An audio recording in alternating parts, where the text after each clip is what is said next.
வணக்கம். விஎஸ் ஜோதிடம். இந்த ஜோதிட சேனலில் சிம்ம ராசி குரு பெயர்ச்சி பலன்கள் 2026 சிம்ம ராசிக்காரர்களுக்கு வருகின்ற 26/5/2026 குரு பகவான் பெயர்ச்சி பெற்று ராசிக்கு 12 அமரும் காலத்தில் எந்த நிலையில் பலன்களை தரப்போகிறார், எப்படிப்பட்ட பலன்களை சிம்ம ராசிக்காரர்கள் பெறப்போகிறார்கள் என்பதை பற்றி சிறு விளக்கமாக பார்ப்பது தான் இந்த பதிவு. சிம்ம ராசி சூரிய பகவான் ஆட்சி அமைத்து மிகவும் சிறப்பான பலன்களை தரக்கூடிய ராசி சிம்ம ராசி. இந்த சிம்ம ராசியில் பிறந்தவர்கள் யாருக்கும் கட்டுப்பட்டு நடக்கக்கூடிய குண நலன்கள் கொண்டவர்கள் கிடையாது. மற்றவர்களை தன்னுடைய கட்டுப்பாட்டுக்குள் வைத்து கொண்டிருக்கவே விரும்புவார்கள். இதற்கு காரணம் ராஜ கிரகங்களில் முதல் இடத்தில் இருக்கக்கூடியது சூரிய பகவான். அவருடைய குணங்கள் தான் உங்களிடத்திலும் அதிகமாக இருக்கும். இப்படிப்பட்ட குணங்களை கொண்ட உங்களுக்கு குரு பகவான் 12ஆம் ராசியில் அமரும்போது எந்த நிலையில் அமர்ந்து பலன்களை தரப்போகிறார் என்பதை பார்க்கலாம். 12ஆம் இடம் என்பது விரயஸ்தானம். சுபகிரகம் 12இல் இருக்கும்போது சுப விரயங்களாக இருக்கும். சுப விரயம் என்றால் வீடு கட்டுவதாக இருக்கலாம், இல்லை என்றால் வீடை கட்டுவதற்குண்டான இடத்தை வாங்குவதாக இருக்கலாம். ஒரு சிலருக்கு கட்டிய வீட்டை புதுப்பிப்பதாக இருக்கலாம். வண்டி வாகனங்கள் அதிகப்படியான தொல்லைகளை கொடுத்தால் மாற்றி வேற ஒரு வண்டி வாகனங்களை பெறக்கூடிய அளவிற்கு பணம் விரயமாகும். செய்யும் தொழிலில் மாற்றங்கள் இருக்கும். மாற்றங்கள் இருந்தால் முன்னேற்றங்களும் இருக்கும். பெரிய பாதகம் என்று 12ஆம் இடத்தின் குருவை வைத்து சொல்லிவிட முடியாது.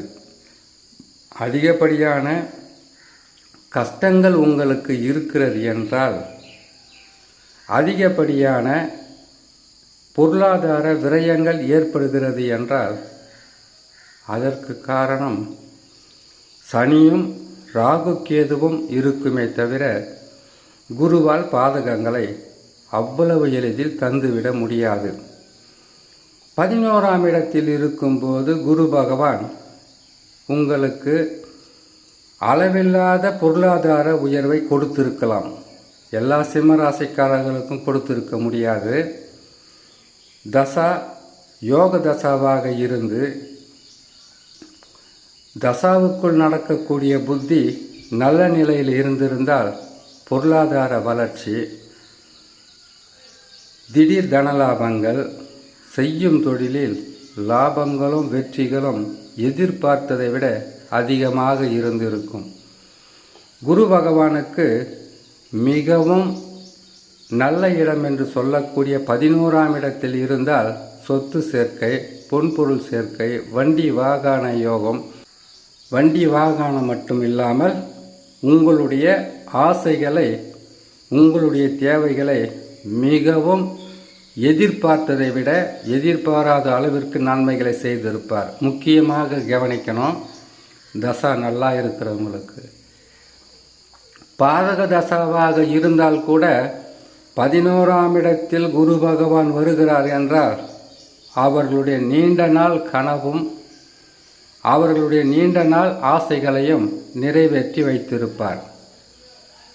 ஆனால் 12ஆம் இடம் என்பது விரயங்களையும் பொருளாதாரத்தில் பின்னடைவும் தரக்கூடிய ஸ்தானம்தானே தவிர பெருசாக பாதகம் சொல்லிவிட முடியாது.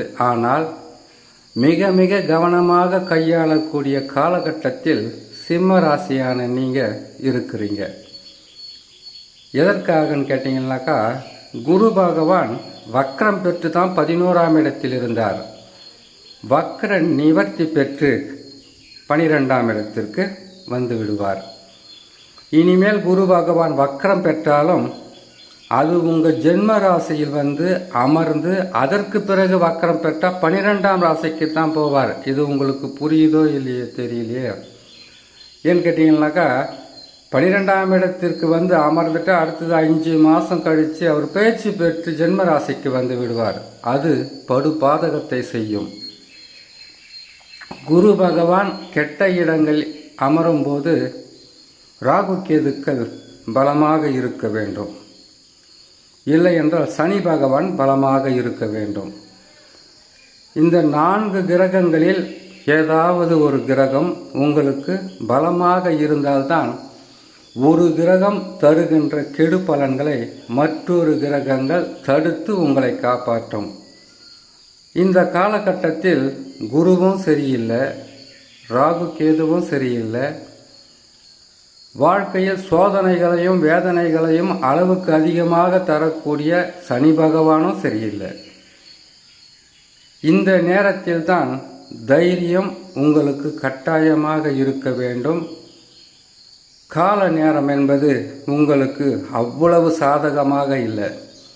என்னைக்கோ செய்த சில தவறுகளும் இல்லை உங்களுடைய அதிகப்படியான நம்பிக்கையால் நம்மளால் முடியும் என்கின்ற உங்களுடைய செயல்களால் ஏற்பட்ட சிறு தவறுகளாக இருந்தாலும் இந்த காலகட்டத்தில் அதற்கான தண்டனைகளும், அதற்காக உங்களுடைய உறவுகளோ நட்போ சொந்தமோ பந்தமோ தொழிலோ எதுவாக இருந்தாலும் இந்த நேரத்தில் உங்களை கஷ்டப்படுத்துவாங்க, அதிகப்படியான தொல்லைகளை கொடுப்பாங்க.